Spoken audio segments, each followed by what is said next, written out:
to kick things off, folks. Thank you again so much for coming in tonight for the latest installment in our Entrepreneurship 101 series. Tonight we'll be hearing some lessons from local business leaders. My name is Liz Reed. I'm head of the Adult Services Department here in the library, and our next installment is coming up in July, on Thursday, July 10th at 7 o'clock. We will be learning about essentials for a successful website with local business leader Madeline Dunn. She has a web design company, and we'll be going through the basics of how you can have your own website and all the things you really need to make sure you're including to have successful web traffic. And I do have flyers for that on the table just over there.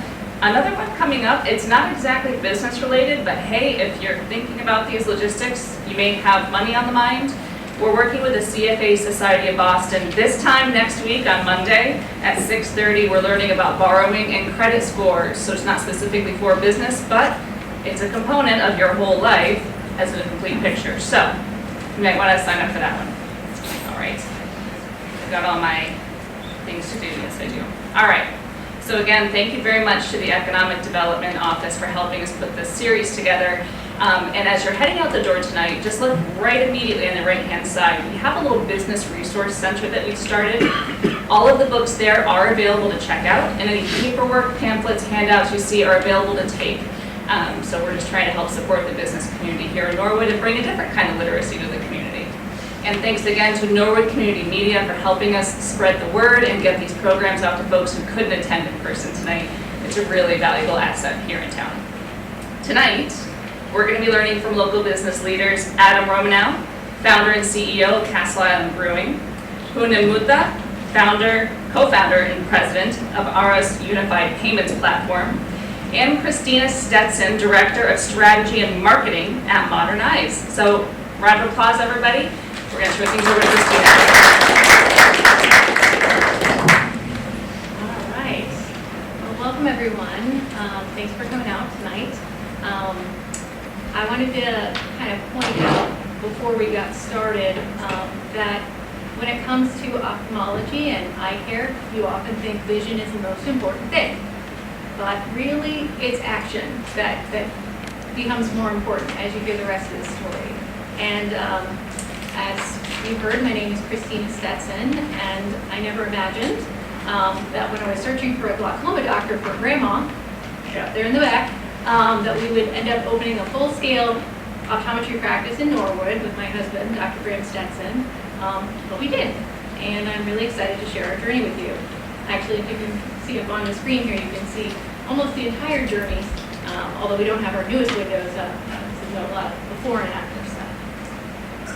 All right, so my background is in healthcare, oddly enough, and I've done every hat you can think of in ophthalmology, from taking care of patients to HR, marketing, obviously, and I recently completed an MBA, which I leveraged to the hilt when we started doing this startup. Entrepreneurship is a state of mind. I don't know how many times I can say it, but it will come up quite a lot. It's about looking for problems. People don't look for problems. They avoid problems. They say, oh my gosh, that's so uncomfortable. I don't want to see a problem. But you need to find those problems, because good problems result in good businesses. If you're able to solve someone's problem, they'll come to you again and again. So look for those problems and try and capture value. Find a way to monetize it, find a way to bring value to the people around you, take those risks, and constantly learn. There's a couple of different ways to look at entrepreneurship. This is the way I'm looking at it today. We've got these stages.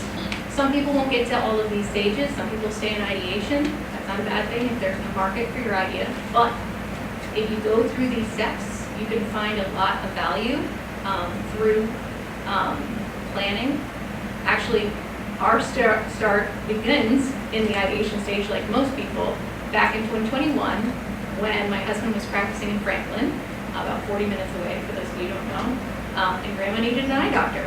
And we looked around Norwood, and I gotta say, there were so many limited options. It took so long to get in, like months, that I said, you know, this seems ridiculous. We've got an eye doctor right here in the house, and I can't get her seen for months. But that sparked an idea.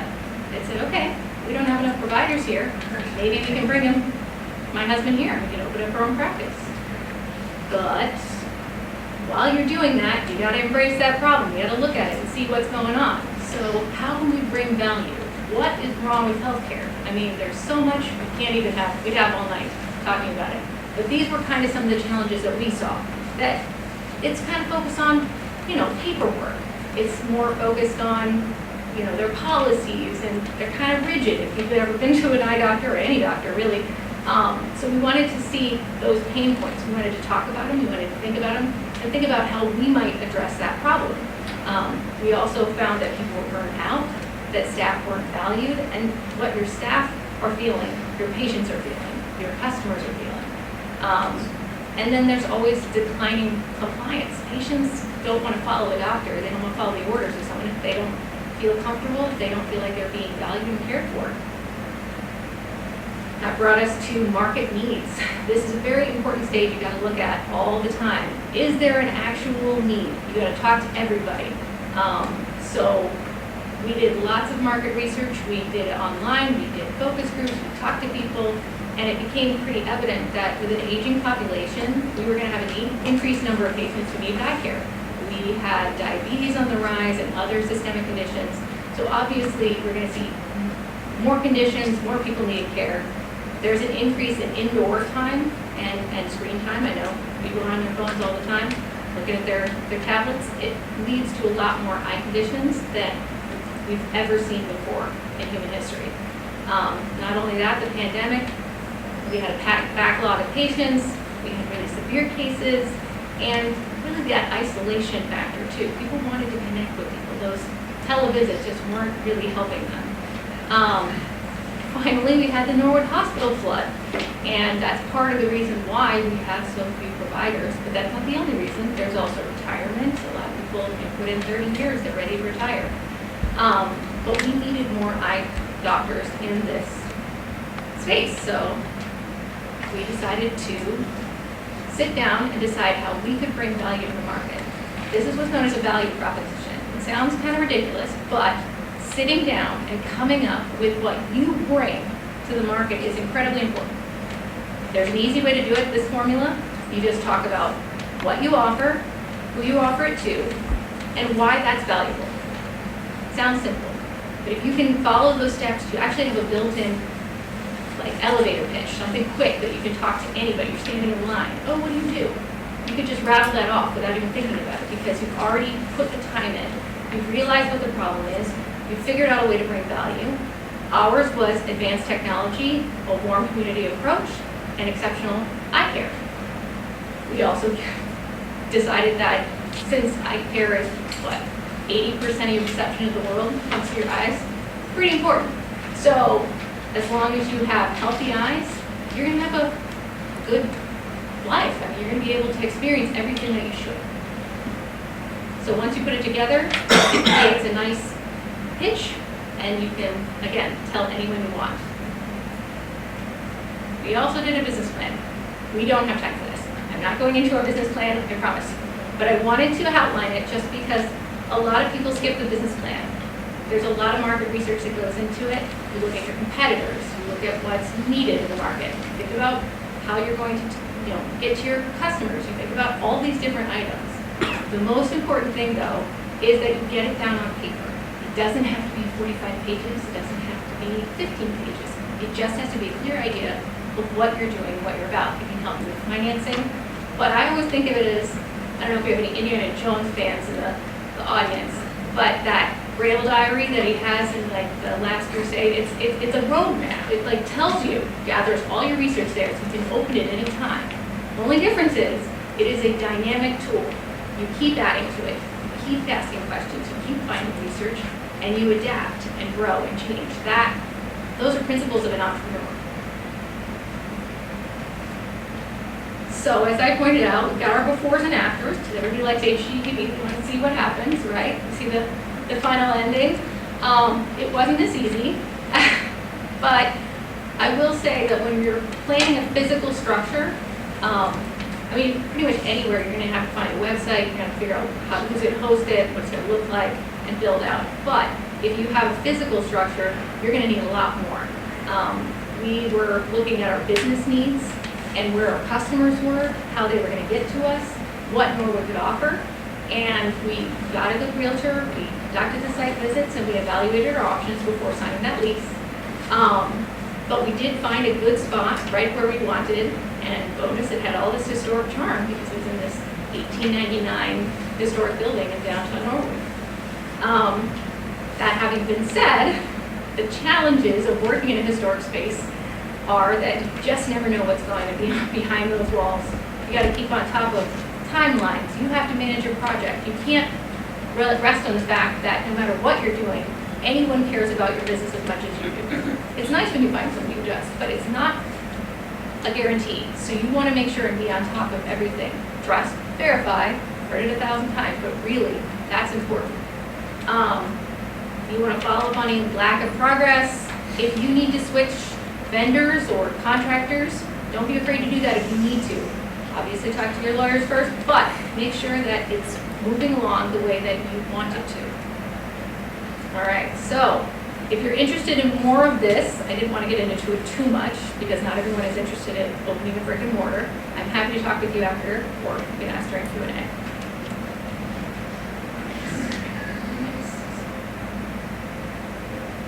Okay. So once the rubber meets the road, we're in execution stage. So we are looking at our first year. We got some great highlights. We got some lessons.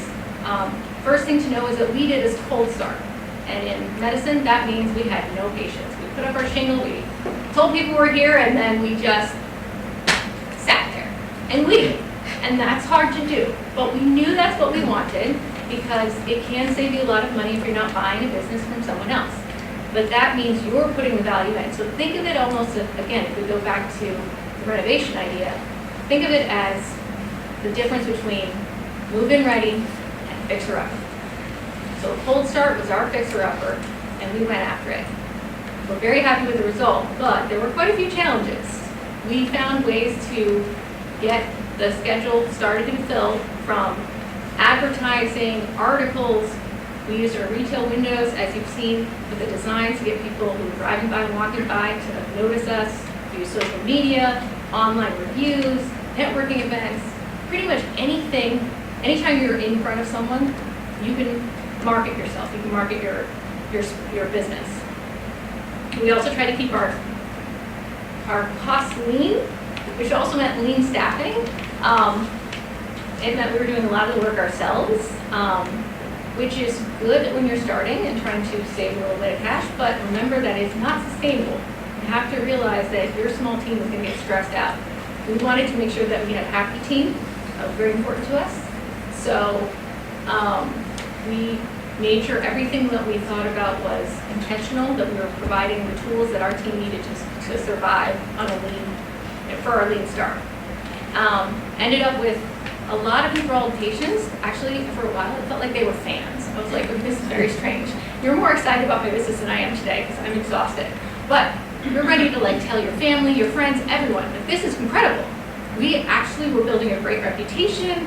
We were developing systems. We knew we were on the right track. Then you hit year 2 when it becomes even just a little bit more real. We're gaining traction. We got patients coming in. Our schedule is filling up. Our market efforts are paying off. But one of the biggest things that we did was we had our established patients coming back for return. In an industry like medicine, people will come back yearly. If you treat them right, they will come back. So your first year patients become your return patients, and in your third year, those patients become your, so you start building and filling out your schedule. You can see how it happens, but it takes time to do. We also were able to acquire a large number of patients from a retiring physician, exactly what we were talking about before, except we stepped into the gap instead of just having that person just close their doors and the patients were left at like 2,500 patients and had nowhere to go. We made that transition, we partnered. So sometimes getting your leads can come from other sources. Be creative about how you're bringing customers in through the door. But because we were doing well, it was time to hire more team members. The problem with that is that eye care is a niche field. People just don't have the experience that you would think they would. oh, we're going to just go find some eye people. They don't exist. Trust me. Because if they do, they're working at Mass Eye or one of these big practices. And honestly, we weren't really looking for someone with experience. We were looking for people who were nice, people who would treat our patients well, people that would care about people more than processes. And there are many things that you can teach people. You cannot teach them to be nice. Now, whatever your industry is, you might have different values that you are looking for, but we wanted nice people. We also like to be surrounded by nice people, so it's a little selfish, I'm sure. You get it. But it ensured that our patients were taken care of. In the end, it worked out well. We've got a very happy team. We've got very happy patients. And if anything, we're ahead of the game with creating a culture from the beginning that reflects our values and helps our team succeed. Now, about this time, Change Healthcare, I don't know how many of you know this, they are a major healthcare insurance provider and clearinghouse, and they were hit by a cyber attack that affected 40% of all the medical practices in the entire country. Hospital, everybody was hit by this. We were particularly hit hard because they were our clearinghouse. A lot of people can differentiate, they can have other sources. We had one. However, we struggled and we learned. And I gotta say, for being such a challenging moment, our team really rose to it. They really figured out, this is something we need to do. We need to get better. We need to get strategy. We need to understand the process better. And what happened was, and I don't know if you've seen this, I always learn more from my mistakes than I do from my successes because I know why I failed. Often when you're succeeding, you're like, okay, well that worked. I don't know why, but that was cool. I'm glad that worked. But when you fail, you can point and say, that's why I failed, and you will not do it again. And you might even be able to avoid even bigger disasters by recognizing it. So don't shy away from failure. It's good for you. So after we were able to get back on track, we started once again seeing that same thing, high patient satisfaction, good reputation, and we had met most of our 2-year goals. Exceeded some, which was surprising. Happy team, right here. We're in year 3. We're halfway through, and I gotta say, we have patients coming back. We've expanded our marketing into Westwood, and the office window designs are such a hit. People are stopping by. They're actually coming in, they're not patients. They just said, oh, I just love your windows. It gives us an excuse to go downtown. Don't forget that some of those community attributes you can bring in, like having a puzzle or something that people can work on, or having, one of those little libraries. They're things that bring people in who may not have come in otherwise. And once they see you and they get to know you, they have a better chance of coming back. I have people that when they have people visiting, they walk down to see what the windows are. We change every 3 months just to keep it fresh, but we try and, make it a public art piece. In addition to all of that, we've begun to systemize. We're listening to our patients. We're identifying more pain problems because as you grow, more problems emerge. We don't want to become the hospital that we weren't happy with before. We want to become something better, which means continually going back to it and saying, what's wrong? What's right? What's working? And we're not just asking the patients, we're asking our team. The person that is the closest to the problem is your front desk person, your cashier, whoever is working your business. That person sees the issues that you may never see. They don't get it. So allowing them the opportunity to give you that feedback so you can change something, very cool.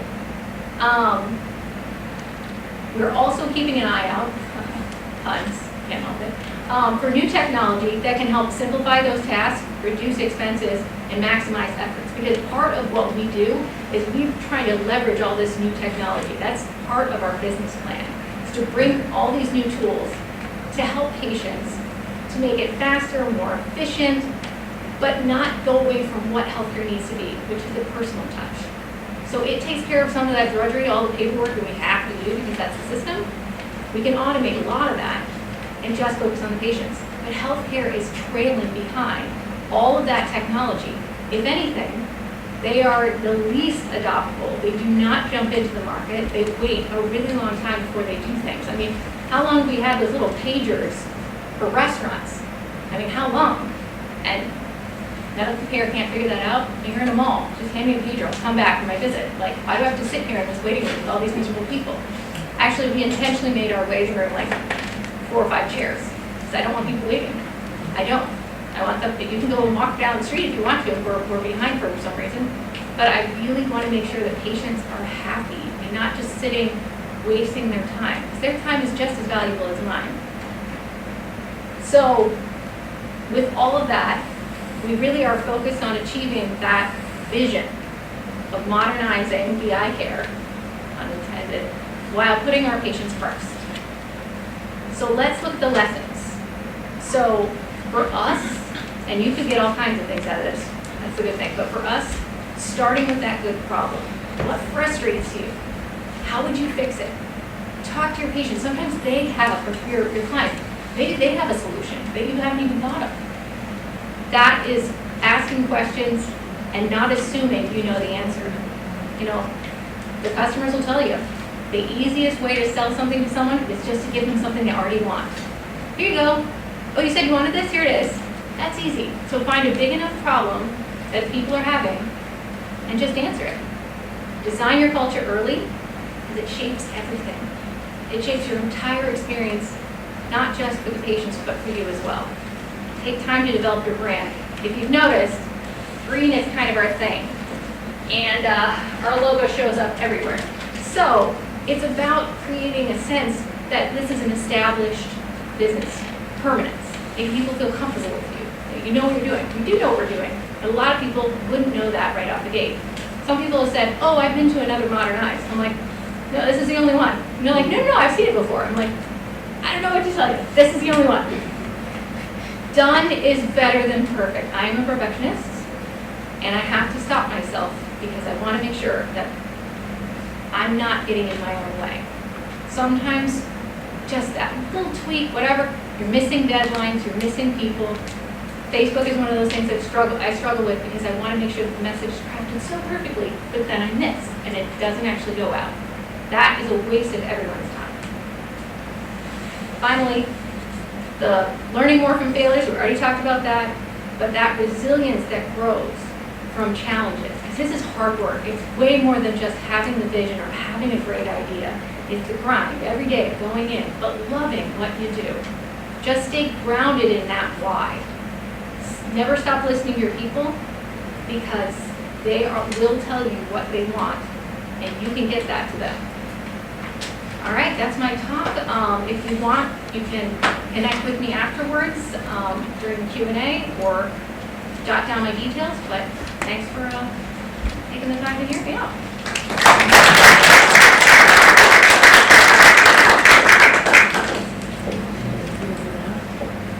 All right, folks, so as we transition to our next speaker, if we don't want to come on up and pick up, save your questions. We will have a Q&A at the end, so I do have some questions to kick us off if we're still thinking and absorbing all this information, but save your questions for the end, and we'll have a Q&A for everybody all at the same time. Thank you.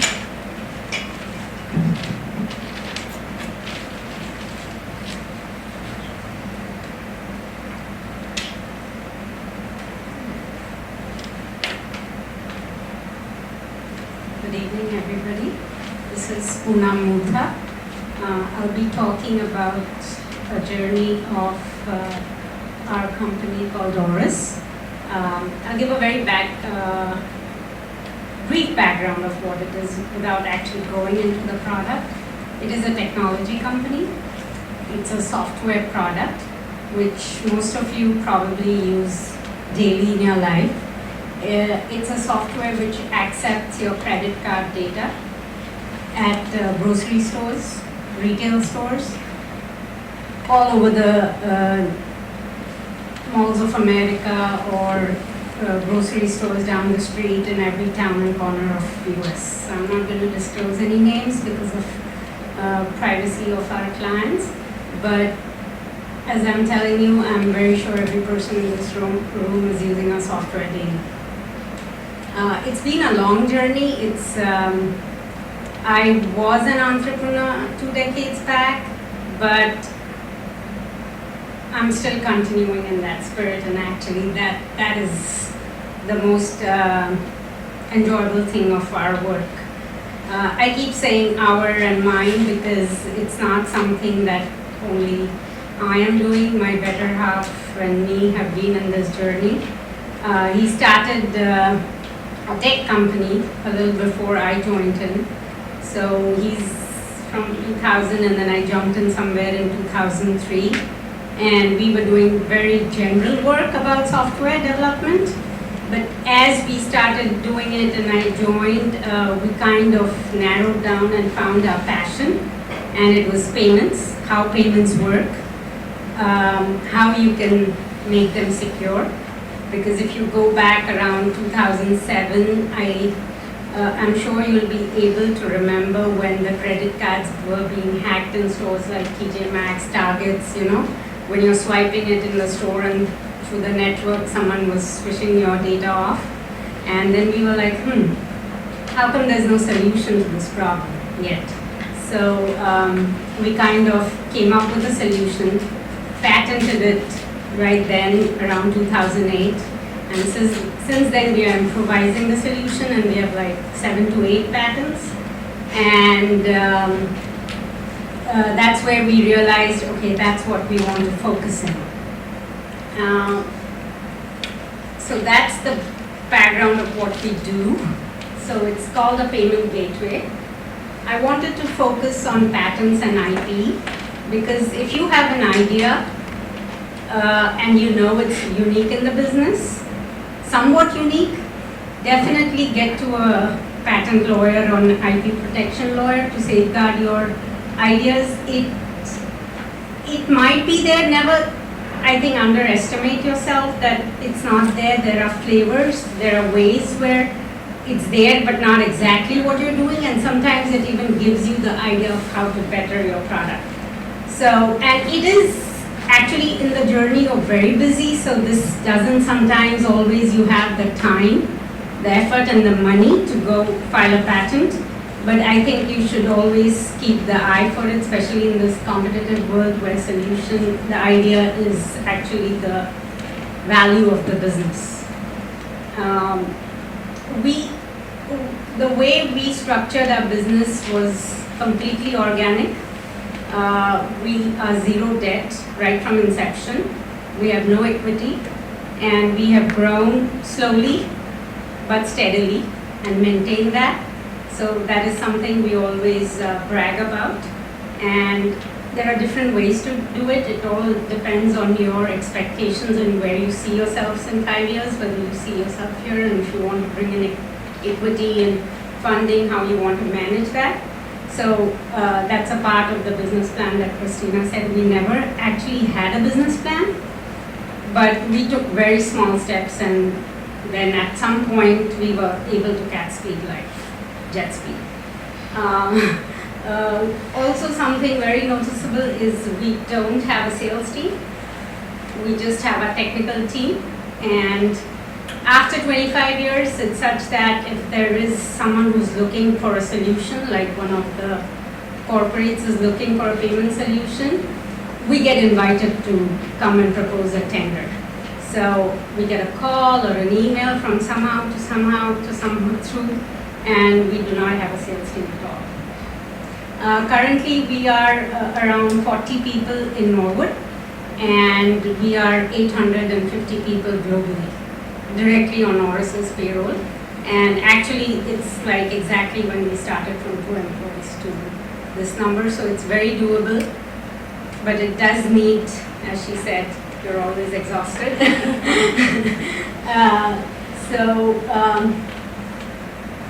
It's very difficult to cover in 15-20 minutes a journey of 25 years, but there are some highlights that I would like to emphasize.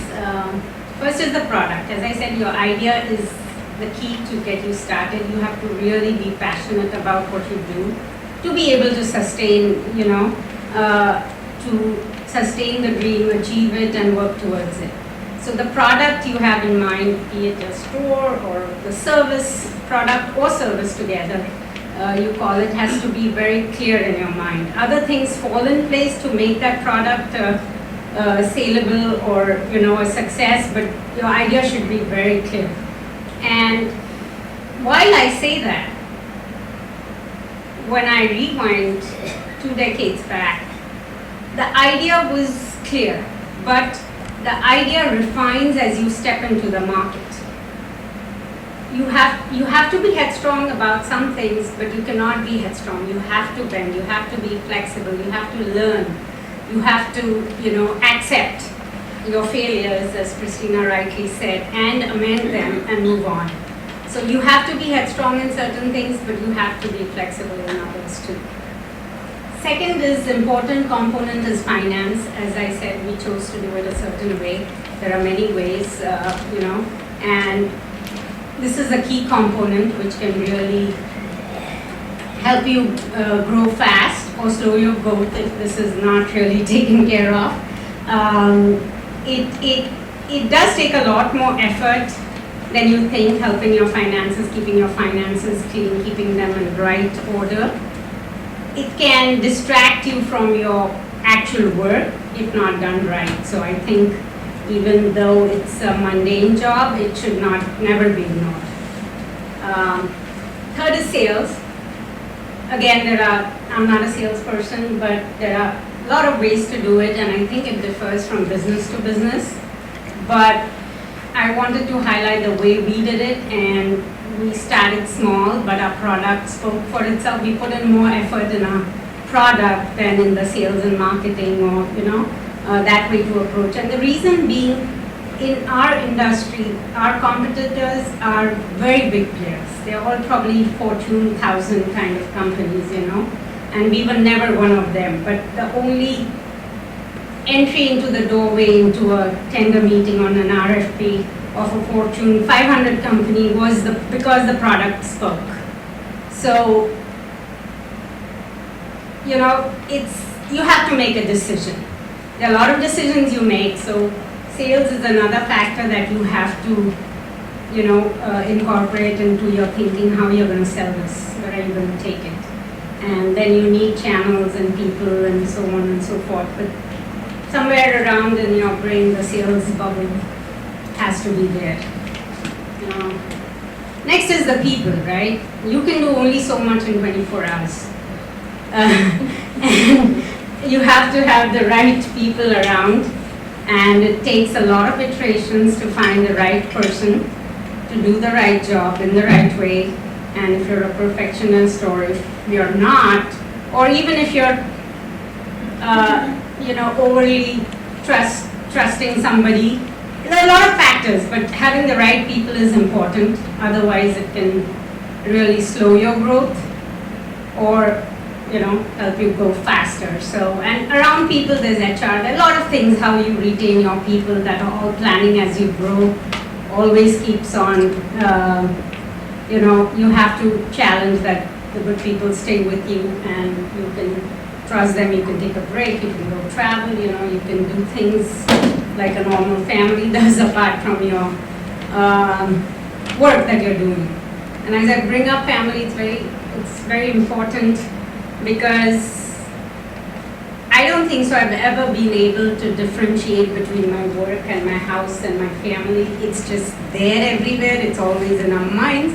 We both work together, so our discussions are there. My two lovely daughters are sitting there, they are a part of the conversation. They know in the car when to be quiet or listen or chime in. So it's a part of life, and it's how you make it also fun and not make it stressful. So I think at some point through the journey you'll realize your interpersonal nature, your nature itself also can be a factor about managing your sales, people's finance, everything. Because if you're a person who really is,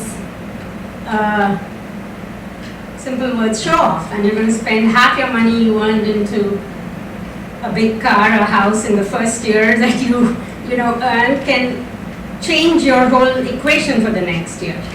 If you're a person who cannot manage anger or certain interpersonal relationships, your people bubble will suffer. So everything is very intertwined in an entrepreneur journey compared to some other kind of profession that you pursue. So people management, I think, and as we see nowadays, people are your assets like any other assets. That's very important to stay focused on. Next, I would like to is a lot of, I did touch upon is your personal personality, how you mature. You kind of have to be a better person than you are. You always have to lift yourself up and do the right thing because you're setting an example every single day at your workplace. So there's commitment. So as I said, there's 24 hours are not enough. There's a lot of things going. You have to leave a party sometimes and leave off. You have to stay up, leave the holiday night. There are a lot of things. So your commitment actually is required every single day, whether it's a 25-year-old business or a 2-day-old business. I think it goes, you have to be committed, and how you're forcing yourself or you're doing it naturally will tell you how long you want to do it. Illusion and expectations is something I always like to highlight when I meet youngsters who want to start a business. I think you can't live in an illusion, you have to have your feet on the ground, what's going on. I would love to do it a certain way or would love for it to happen a certain way, but it does not. And every plan needs a backup plan. Every single day there needs to be a backup plan, from the smallest thing to a member being absent at work or to the biggest thing ever. I think you can't live in an illusion. You have to be grounded. And at the same time, you have to keep thinking about where you want to be. You can't be drowned in your daily chores so much so that you don't know tomorrow or next year where is my product, how is my product going to differentiate in this competitive market. Next is failure. I liked Christina touched upon it. You cannot avoid them. It's going to happen, but you have to pick up the right things and pick it up at the right point. You don't need for it to extrapolate where the damage is so much that you're just going to spend more time repairing it. So I think all your 5 senses at any time are all active. You see something, say something, it's exactly something at the workplace. And you have to keep moving around in your store, office to see, notice things. So it's very small things that matter, You can't be, okay, no, today I'm going to work on finance and not do anything else. You'll never get that time. And the reason I showed this as a circle, it's a never-ending circle. It goes back to your product, it goes back to your finance, and it goes back to the sales and people who are doing this day in and out. And all at the side you're thinking is how can I do it better and how can, make it better every single day, every single year, be it any of these fields.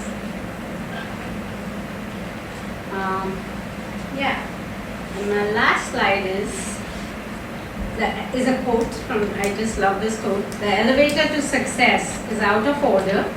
You'll have to use the stairs one step at a time. So entrepreneurship, as I said, is the reason it's different from any job that you do where you can rise to a CEO position. It's a very structured elevator that you can get off at every floor and keep rising, skip a few floors and you can get up the top. But entrepreneurship is, you have to take the stairs. You have to take the stairs. And sometimes you do one of those bubbles you can master and you can keep in more control than any of the bubble, but then your effort goes there. So always you have to put an effort into something or the other. With that, I think I covered most of it, but I want to say one thing in this meeting is my Norwood connection, our Norwood connection, and thanks to Norwood Economic Development Forum for providing this opportunity. And so my husband went to school in UMass in the 90s, late 90s, and Norwood back then still has a temple, Indian temple here.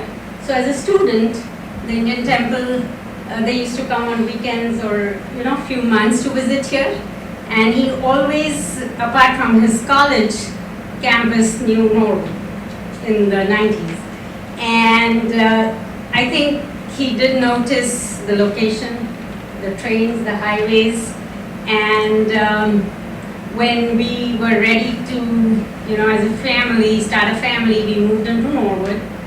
And then for business, we did go to different towns, right from downtown Boston, but then we chose to be in Norwood. And I think since last decade, we've been in Norwood. We rented an office. We love Norwood. We love the facilities and infrastructure that Norwood provides. This is an example of how it motivates businesses also to succeed. And I'm very proud to say that this year we've bought our own office space in Norwood. The building, it's a historic building, right down the street here at 932 Washington, right next to the extra storage. And we are actually bringing it back to its olden glory, with the arch buildings and the roof and everything being restored. And the town of Norwood is being very helpful in guiding us. So there's a very strong Norwood connection in our whole journey, and thanks to that. Thank you.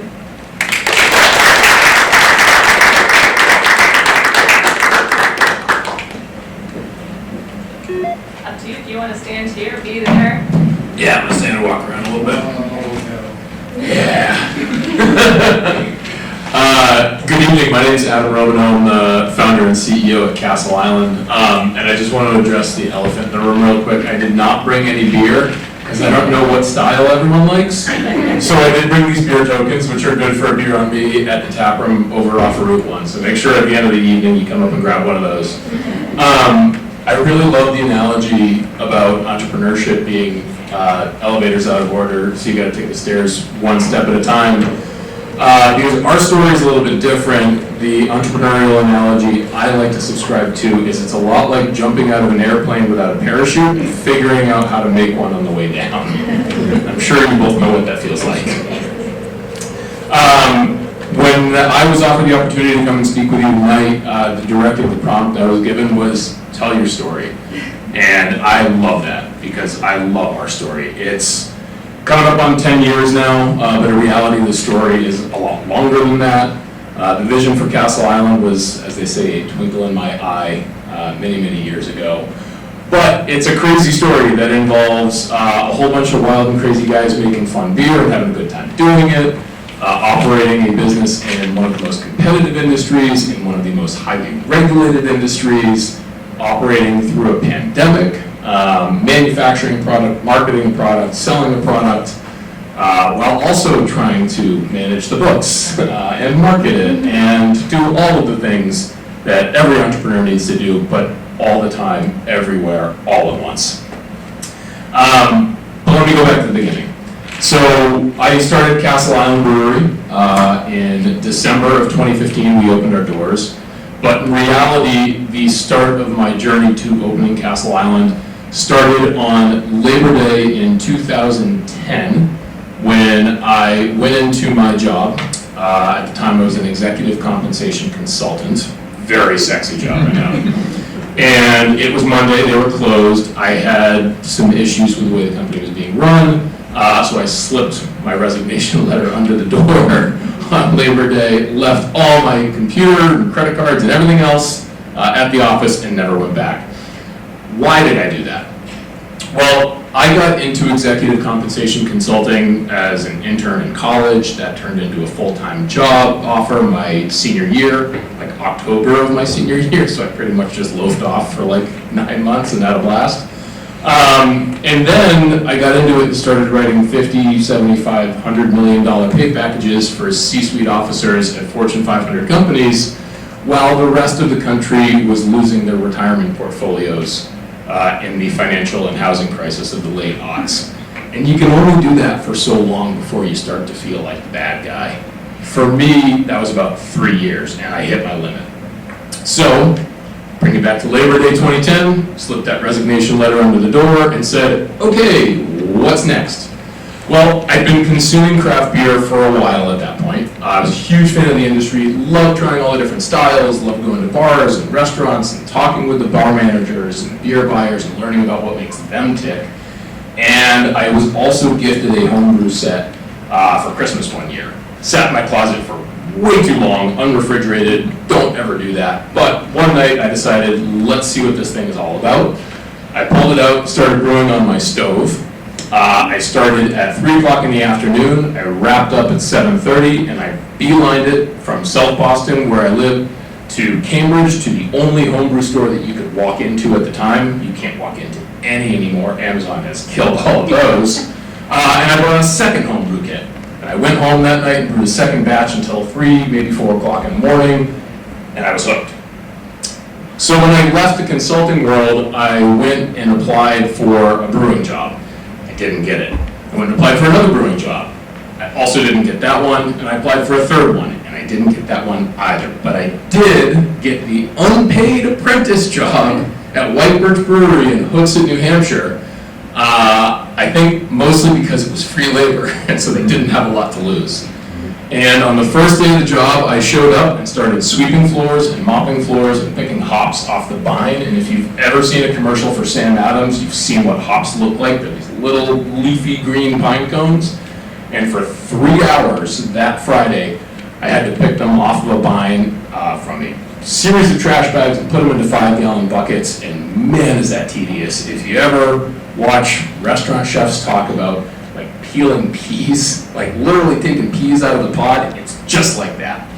And I loved every second of it. That was a 6-month unpaid apprenticeship where I started doing really low-level, entry-level work like that, and eventually got the incredible opportunity to work my way up from mopping the floor to working the cellar floor to working the brew deck, and eventually creating my own recipe that I produced under their label with my name and even my signature on the label. And then I got to sell the beer. And a really, really cool thing happened. I got to see what happens when you take a product that you've created from the ground up and you put it in someone's hand and you watch them take a sip and they smile. And it creates this unbelievable visceral experience where you realize that you have the amazing power to bring joy to someone's life, and there is nothing like that in the world. And it was at that moment I said, yeah, this is what I want to do. I also didn't really want to do it for that guy, for a long list of reasons. Great guy, wonderful guy, grateful for everything that he gave me opportunity-wise, but I had a very different vision for Castle Island. I won't tell you what he was doing that I didn't want to do, but I will tell you that what we wanted to do was create a company that was focused on making beer that was approachable, beer that was excellent, beer that was accessible. I don't want too many big esoteric flavors. I don't want to, push people away because this beer is too crazy. I love those beers, but that's not really the center, drinking population that we were going for. We wanted beer that was fun. Our goal was to make beer fun again. Craft beer, around this time, 2010 to 2015, those 5 years before we actually opened our doors, started to get really stuffy. It was about waiting in long lines, it was about going to that super exclusive beer bar, it was about paying way too much money for a 4-pack of beer. Nothing in that world was what I saw as essential to the soul of beer, which is make it easy, make it fun. There's a sign literally above my desk that I put up years ago. It said, life is stressful enough. Beer shouldn't be part of that. So our vision for Castle Island, more specifically my vision for Castle Island, was around making it fun, making it quality, making it easy. What did that mean? How did we get here? That meant high quality product that was consistent, that was innovative to a degree, asterisk there. We are talking about a product that's been around for over 2,000 years, so the notion of innovation in beer is, I don't want to say a farce, but it's not a far cry from that. We had to make it scalable, so we needed a factory, or a facility rather, where we could put in a brewery that was capable of scaling to A, keep beer in stock, B, put it on the shelf at a reasonable and competitive price point, and C, give us the ability to grow, because in the beer industry, one of the worst things that can happen is that your success kills you, right? Hey, we've been selling a ton of this beer, we love it, great, we can't keep up, sorry, we're gonna out of stock, and they go, well, we're gonna go get the other guy's beer. Because don't forget, there are, as of the end of last year, over 10,000 breweries in the country, 250 in the state of Massachusetts. And just to sort of set the timeline for you, when we opened 10 years ago, we were number 136 in Massachusetts. So over 100 have opened in the 10 years that Castle Island's been around. So when we knew what we needed from a factory, when we knew what we wanted in terms of the beer and how we were going to make it, I said, okay, great, where are we going to find it all? The brewer was actually, I don't want to say easy, but it sort of fell into my lap. A friend of mine introduced me to, bear with me, his friend whose ex-wife was really good friends with this guy who was a brewer at Harpoon at the time. I know, one of those stories. And they connected us and they said, well, you guys should get beers together. You're in the industry, you want to get into the industry, maybe there's something there. We got beers together for 2 years, and ultimately I said, hey Matt, I know you love it at Harpoon, but I think you're going to love it more here. What if I gave you a piece of the company to come over? And I did, and he did. So I had the brewer. We needed the space. So one of the questions we got forever, and we finally answered it years later, and I'll get to that in a bit, was why Castle Island when you guys are in Norwood and Castle Island's in South Boston? I said, great question, I have a good answer. And the good answer is I live in South Boston and I love Castle Island and it's steps from my doorstep and I'm out there all the time with my kids or my dog just taking it in. But more than anything, what I loved about Castle Island is that Castle Island as a place, for those of you who haven't been, is all about fun. It's all about recreation. It used to be a military fort. It used to be the first point of entry into Boston Harbor, but now it's about grabbing a dog from Sully's. It's about sitting on the backside of the fort, watching the planes fly in, and literally, you're not working. It's not stressful. There's nothing about it that is stressful.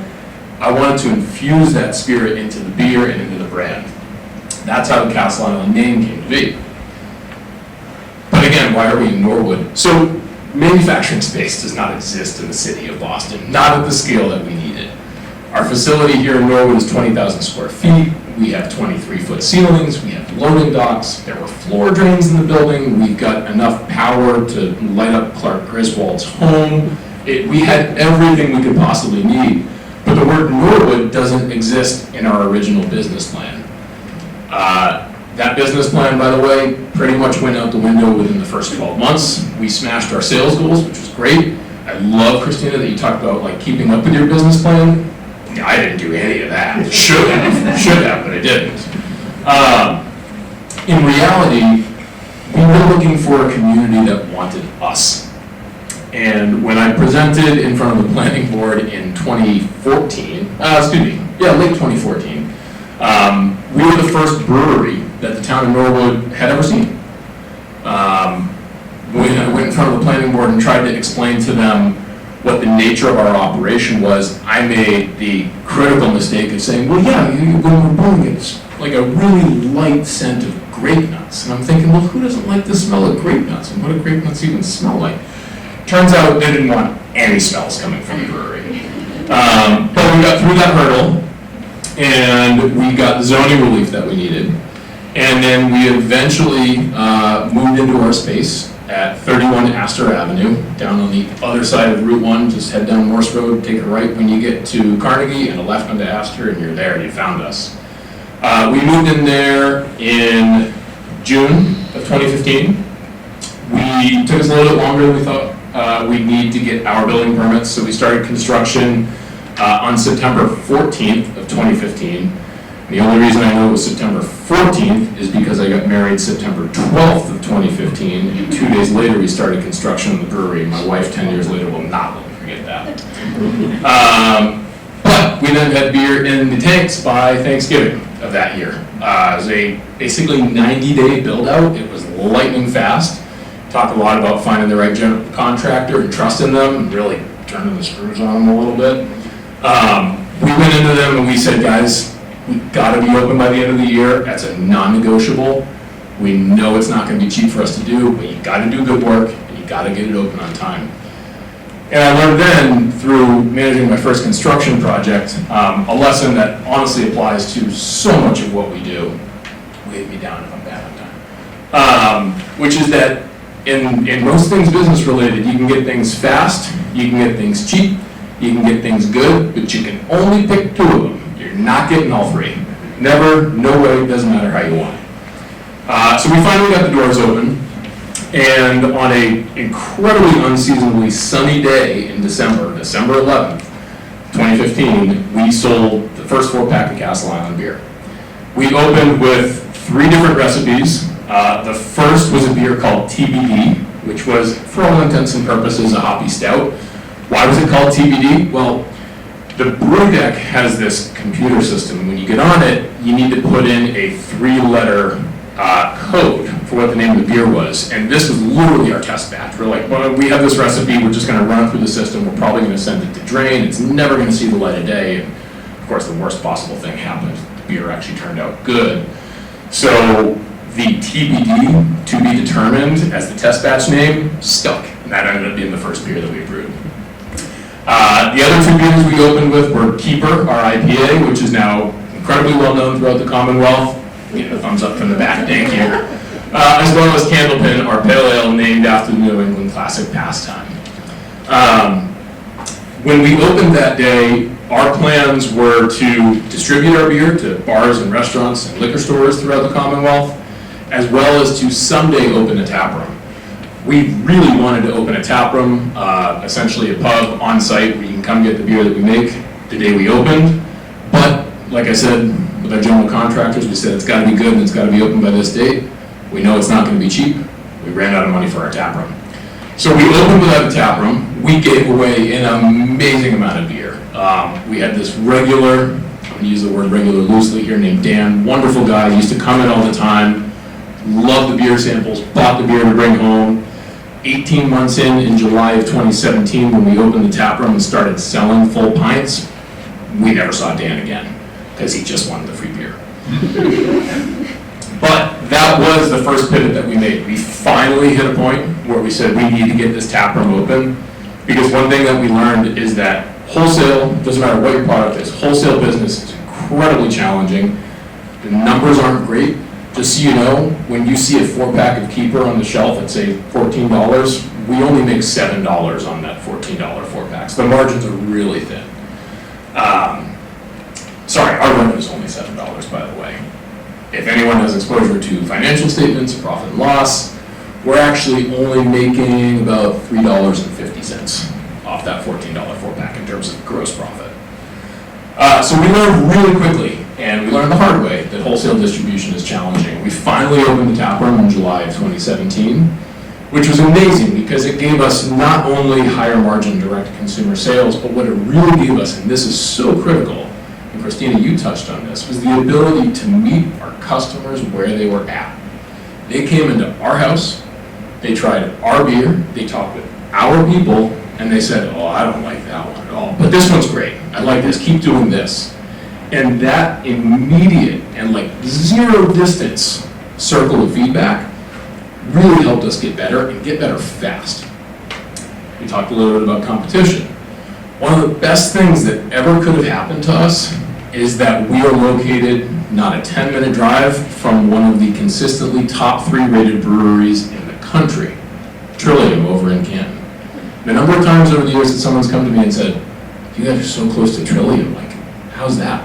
It's awesome, because they bring in people from all over the country who expect really great beer from the other area breweries, which keeps us on our toes. We gotta keep our pencils extremely sharp. So being near them brings in traffic and it helps us be better. So I actually see competition as a good thing. 250 breweries is too many, don't get me wrong, but competition is good. As we grew, we added to our lineup. We added more beers and different styles to try and draw in different consumers. We also expanded our footprint. So in 2018, we added Rhode Island to our distribution network, and in 2023, we added Granite State up in New Hampshire to our network. Friday, March 13th, 2020, we were on our traditional pre-St. Patrick's Day bar crawl in South Boston. Norwood and South Boston, because the manufacturing plant's here, because Southie was home for me, because the name, those are our 2 strongholds. We have bars all up and down Broadway. So we had this tradition. We just go down Broadway and see and support all of our accounts. Because for us, we have really 3 customers. We have our distributor, who then sells it to the retailer, who's also a customer, who then sells it to a patron, who's also a customer. So we take that opportunity to go out, spread the love, right? Again, meeting the customer where they're at, marketing the brand, and because we're in the beer business, having some fun while we do it. Except for that particular day. As news of COVID spread, I had staff members coming up to me asking me, do I have a job? And I said, I don't know if I have a company, which was true at the time. The operative theory was wait 2 weeks, it'll all blow over, all of which was completely false. But what came out of the following 4-ish years was a series of pivots. And after talking with other entrepreneurs and business owners in the industry and in industries far and wide, pivot seems to be the word that everyone embraced. We talked a lot about challenges that come up when you're an entrepreneur, when you start your own business. No one was prepared for what the pandemic was going to throw at us. We kept manufacturing beer, but the following, 13th was a Friday, 14th, 15th, 16th of March, we went from 35 employees to 5. And we continued every operation that we were doing the Friday beforehand, that Monday, and we sustained it for about a month.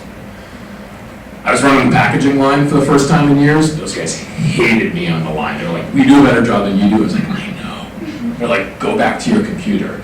But we didn't have a choice. So we all did everything we could.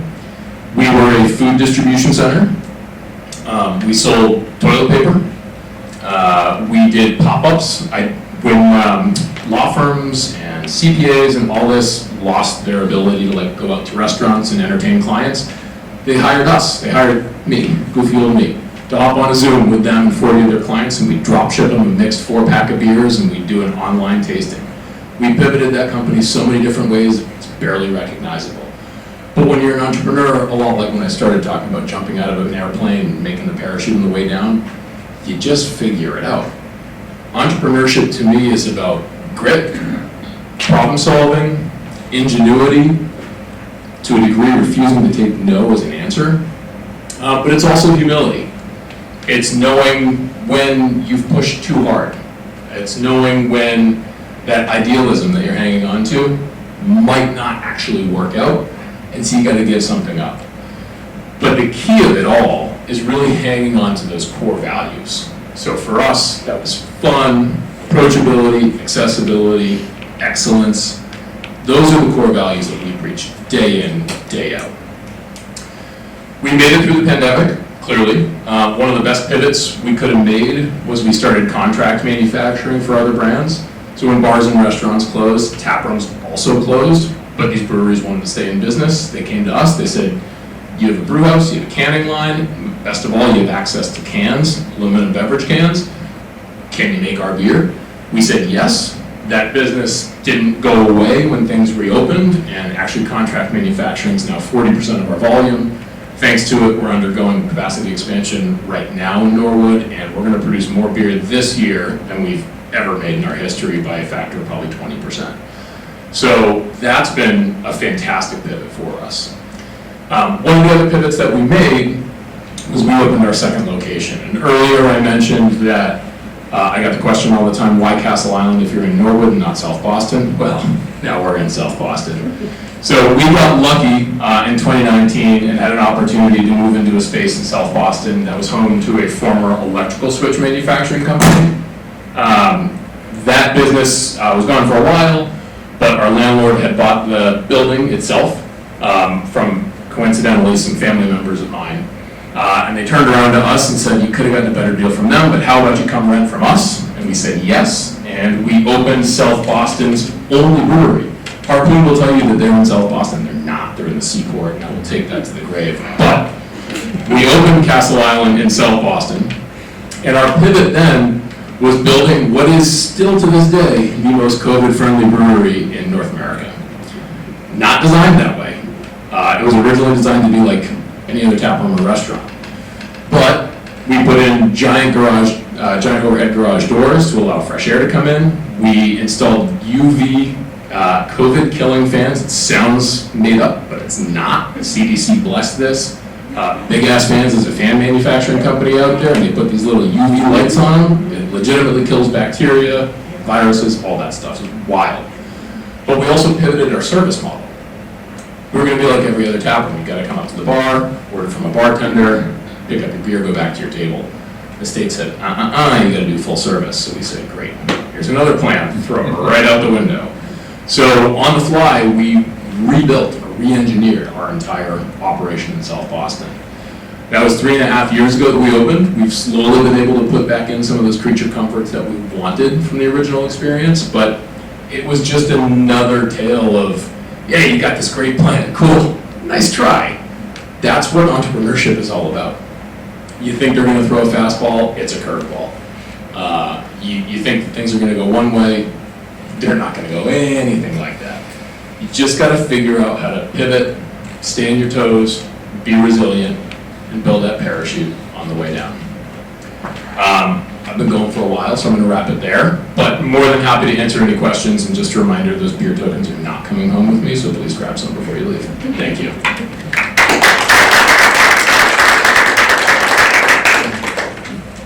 All right, now it's your time, everybody. What questions do you have for our business leaders here in town? And if nobody has one right off the bat, I can kick us off. I'm going to kick us off. Okay. Can you all share a mistake you made during your entrepreneurship journey, and what lessons did you learn from it? Yeah, we're really good at making mistakes. We, early on, the first 2-ish years of our business, we were growing so fast and fortunately finding so much success that we were not doing a good job of watching the books. And expenses ran away really fast from us. And 3.5 years in, we had to do a round of layoffs. That was really painful. It was all budgetary, because we essentially outgrew ourselves, or we got a little too big for our britches, as my dad would say. Forced us to be a little more disciplined, which was a really good lesson to learn, for sure. But that was a big mistake, for sure. I already shared a couple of them, but certainly the contractor was an early lesson for me. Just watching them, just because they know their industry doesn't mean that they care about your business. And so making sure they're hitting targets, making sure that they know what your vision is and what you need to happen. This is very important. I will say Norwood was very easy to work with, as the others have mentioned, for being understanding about different things they had to do, but without having a good partner in that process, it just got more and more expensive. And as Adam pointed out, you either have to have a lot of money, which we didn't have, or you have to have a lot of time, which we didn't have, or you have to accept an inferior product, which we couldn't do. So at this point, it went way over budget. It took way longer than it needed to, but we're very happy with the result. It just is going to take us a little bit longer to get on our feet. So I would say plan for it. Make sure you vet your people, whoever's doing work for you, and follow up. What I could think of is related to COVID, because we never saw it coming. And since we process credit cards, we never thought of building a work from home system. All our offices were always, you have to come down to office. And different countries had different regulations about going into work. And when we had to, our main backup center was, people were not allowed to come in. It was a big challenge for us to move people to work from home. It was right from, we didn't have the laptops that we required. We had desktops, so moving the desktop to each person's house, setting them up, that was our biggest challenge. And we could not have payments going down because stores were still open, groceries were still being sold, so we could not have any downtime. So that was a big challenge. We never thought that we would have to go 100% remote. Please raise your hand if anybody has a question.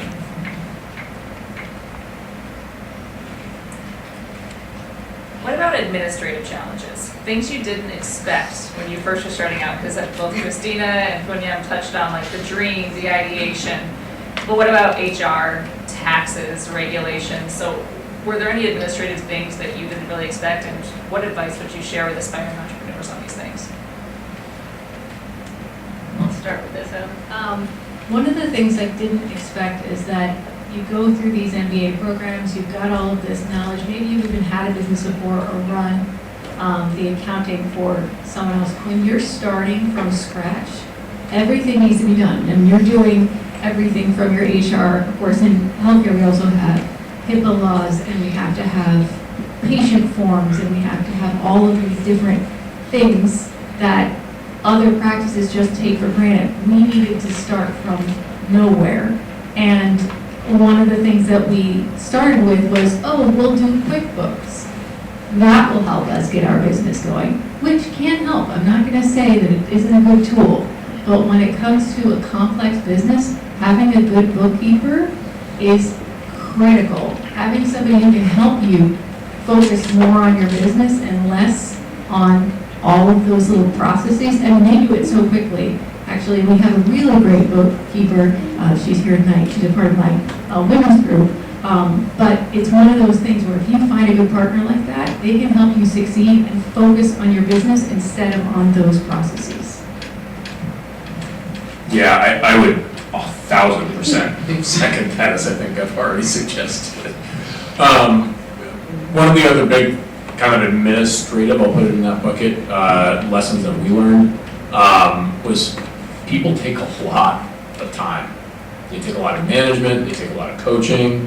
Both of my colleagues here talked about the importance of culture building from very early on, and I cannot stress that enough. Like the culture that you build, which is culture is something people talk a lot about being something that's like super intentional and super structured, and there is an intentionality to it, but you also don't want to overthink it. It's got to be in your DNA, it's got to be part of the soul of the company, but you have to be consistent.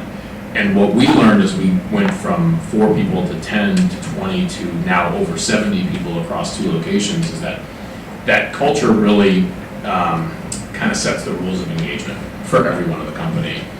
But then you have to hold everyone accountable to it. And that's where the people management part comes into play. For our business in particular, it's challenging because our workday starts at 5 a.m. and goes till midnight because of all the various sort of businesses that we run under one roof. And so we've got employees that have never met other employees, even at the same location, because they work totally different hours of the day. And those come with different challenges. Manufacturing employees bring on one set of challenges, taproom staffers bring on another, and all of that requires management and leadership and coaching and guidance from the same people between 5 a.m. and midnight. Like, I'm one of those same people. So yeah, people management is hard. I second what both of them said. I think at some point you need to make a decision how much you're going to outsource your work to, like accounting to the best account keeper that you find. You might have to go through 5, or sometimes you hit it with the first one you find. Same thing, legal. You can't skip reading the documents and put the sign, on the paper. We did follow that strategy of kind of partnering with the best people in the firm, in the field. So that really kept us free from oversight, putting in too much time of oversight. There was a time, I think from 2003 to 2008, where I was filing our own taxes. And then as we went global, or then as rules keep changing, I was like, I'm not the right person to do this. And even the way our company was structured earlier, it was not the best way. It was incorporate for growth. So you have to make a decision, or even if you have experts around you, you have to understand, because only you know what you want to do. So you have to take in the advice, digest it, and then come up with, tell the person what you want, and then kind of form. So at every point you have to be alert. As I said, all your 5 senses have to be very active to know this is the way, as he said, his business kind of what, contract managing to making. You have to keep on kind of malleabling your product to kind of fit into that, and you need experts and expert advice because you can't do it all. So coming to your question of administration, it's a lot of different things of the support departments than actually your product. And that kind of gives you the jet fuel to take the product off. So you cannot ignore those. And it takes a lot of time, especially when you understand beer, but you don't understand the accounting part of the P&L, right? So you have to constantly learn about everything that actually run the business. Product is one part, the most important, but can't go too far without others. I will just add one quick comment, which is that I don't know what it's like to operate a business in, say, the 1960s, but I would have to guess that right now, in terms of entrepreneurship, we're kind of living in the golden era for having a lot of tools at your disposal to make a lot of those administrative tasks and functions easier and less sludgy. Payroll's a big one. I was the president of our state trade guild for a while, and I had new brewery owners calling me to say, hey, how do I pay these people? And what do I do with their taxes? And one of the benefits is being able to say, like, just go sign up for one of these online payroll providers. They will do it all for you. What about ADA compliance on a website? Something that, like, prior to 5-10 years ago, people weren't even talking about. Just go to one of these website providers. They will handle all of it for you. So it can be very overwhelming because it is very complex, but there are a lot of tools out there, and honestly, a lot of them are pretty reasonably priced. Like QuickBooks, another one. If you know how to use it, it's reasonably priced. That are designed to make your life easier, and if you just kind of lean into that a little bit, it can make the administrative side not so scary.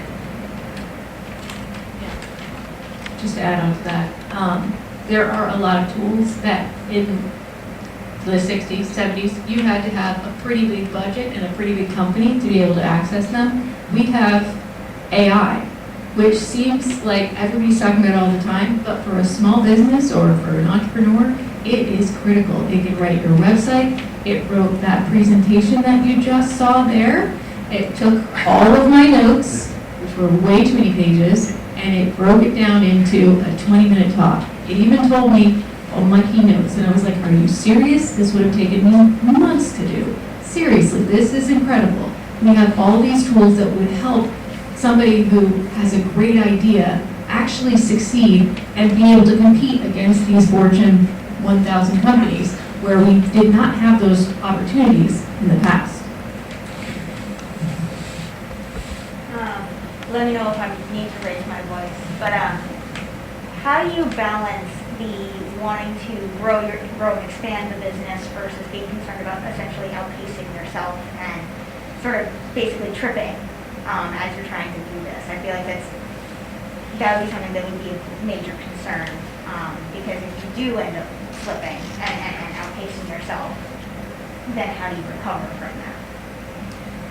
So the way I usually address it is to come up with goals. Understand at what point you need to turn and start hiring people. We knew when we reached X number of patients per hour or a day, that was when we would need to hire someone. When we were selling a certain amount of glasses, then we needed to hire another support person. So we set up goals for ourselves, called KPIs, key performance indicators, that we could point to and say, oh, we're reaching this point where we need to expand here, or we need to focus on this. We have the opportunity to expand into this market, but in order to do that, we need to add this employee, this process, this change. But having that kind of roadmap helps you find it. And it's one of those really boring business plan steps that everybody, including myself, by the way, wants to skip. Yeah, I think for us, it's a two-part answer. One is we really determined what are our critical factors, so kind of like KPIs, like what are the things that drive business health, which a lot of that is financial, but not all of it is financial. And we started, once we got smarter, we're still not smart. We really started focusing on, and evaluating what are the opportunities that drive towards those critical factors. The other thing is we got better, because we're still not good at it, but we got a lot better at saying no. When you're finding success and people are coming to you and saying, great opportunity, it's really tempting and really easy to continue to say yes, because you think like, great, we're finding success, so the more we say yes, the more success we'll find. That's just not true. So we got really good at running the analysis and saying, I'm sorry, it's just not worth it, or honestly, bluntly, like, we can't make money off of this, which we're not in this business to make money. If I was in the business to make money, I would have stayed in consulting. But we've gotten really good at, talking to potential business partners and just saying, we'd love to, but it doesn't make sense for us. I think I have two answers. 2 decades back, I was doing everything. We were doing everything. There was nothing that if I felt that we want to do it, we're not going to do it, we're just going to do it. But it's how and what speed you're going to do it, and you know when to pull the plug. Now, as you said, it's more controlled. You think over it, do the risk calculations, take time and then do it. But there's charm to doing it both ways. I cannot say no to it. You have to go the parachute way at some point. Question. What was your starting budget, like your initial capital for investment, and how soon did you want to make your first sale? Like, what was your goal or your timeline to make your first sale from the conception of your idea? So the budget that we had is, I guess germane to what we were building. We opened on what in hindsight was a shoestring budget of $1.8 million. That built us our manufacturing facility and gave us some operating capital, not even close to enough. And again, like I said before, not a tap room. Hindsight being what it is, I probably would have doubled the number, and that would have given us a tap room and maybe an extra 6 months worth of runway. That would have been like really helpful. So that was our number. In terms of like how quickly do we need to get to a sale? For beer, it was like as quickly as we can, but there's so many gateways because we're federally, state, and locally licensed, and we have to build it. And you can't make beer on a stove and sell it without a license tied to the place where you make it. But from an intellectual property standpoint, I was selling t-shirts and hats and sweatshirts as fast as I could get them made and as fast as I could get them online, because just getting the mark, the trademark into commerce is a really critical step towards protecting that intellectual property. I think it depends on the product because they both are like storefront and you need to have capital to get that started, whereas ours was we could build it and build and build it and build, and then with the savings you kind of see where you want to be. So it depends on the product or the service you're offering and how fast you want to get to the goal that you're looking for. First step. Goal is not the right word because the goal keeps changing, but the first step. So I'm gonna have to go with the same thing. It does depend on what you're selling. It depends on where you're going. If we had decided to open up in an existing medical practice or one that had an optometrist in it before, it would have been a much lower point. But for us, we really wanted to be in Norwood. I mean, we really wanted to be downtown. So there were plenty of other opportunities. They had more drains, they had more sinks, they had more, healthcare is one of those things, very regulated as you can imagine. So there were a lot of things that we needed to have in order to open a practice that did not exist in a former jewelry store. So we had to put a lot in, a lot more than we would have. However, if we had purchased the practice from someone else, we would have been paying for all of their time as well. All of their old equipment, all of their aging facilities, and oftentimes they come with staff. So you have a poor reputation, you have a good reputation, you're going to spend more. It's all of these factors. So it's kind of individual for each business, but even just for each business owner. You're going to evaluate it a little bit different. Your priorities are going to be very different from mine or anyone else in the room because you have different ideas of what would make you successful. So a lot of times you can find out those kinds of numbers for your industry if you talk to people, again, just get out there, chat, ask questions, or if you talk to a banker and say, hey, I've got this great idea, do you mind sitting down for a cup of coffee? A lot of times, caffeine is the grease that will help you find those answers from some really smart people. I want to add to it, since we've always been organic and we've not taken equity or VC funding, because we always wanted to call the shots ourselves. And so we knew it's going to be slower than the other route. So it's also, as I said, decision what you want to, where you want to be, and how fast you want to get there. And don't forget Norwood's Economic Development Office. All three of our hosts tonight have brought them up. In fact, they helped me prepare the questions for tonight. Like, they really want to know. They're very excited to talk with aspiring business owners and help you get something off the ground. Do we have any last questions from the How audience? important is Yes. luck in business? The question was, how important is luck in business? I'm glad you asked, because I've always wanted to answer this question and no one's ever asked me. Luck is kind of the intersection of preparation and chance, right? You have to know how to identify the lucky opportunities and how to act on them, but you also need to stumble on them at the same time. I'm going to say it's 50% of the equation. It can only open the door for you. It can't have you walk through it.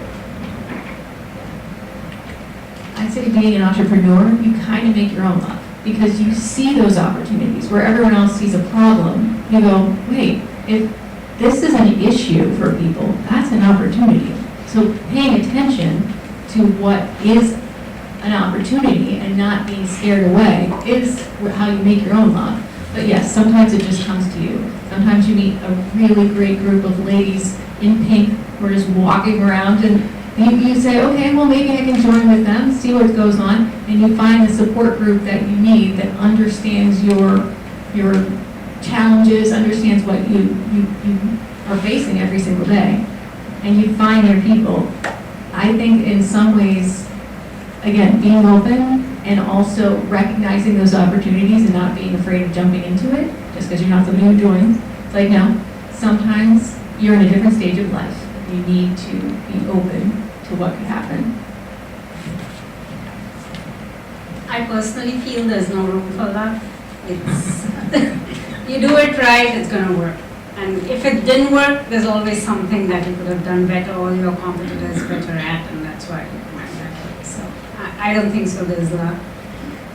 It all depends on you or the product or where you're taking it. All right. If we have any last minute questions, now's your chance. Otherwise, I really hope you join us again for the next installment in July 10th. We'll be learning about how you can manage your web presence online, because it is important in the modern day and age. So thanks again, everybody, and thank you to all of our presenters for tonight for joining us.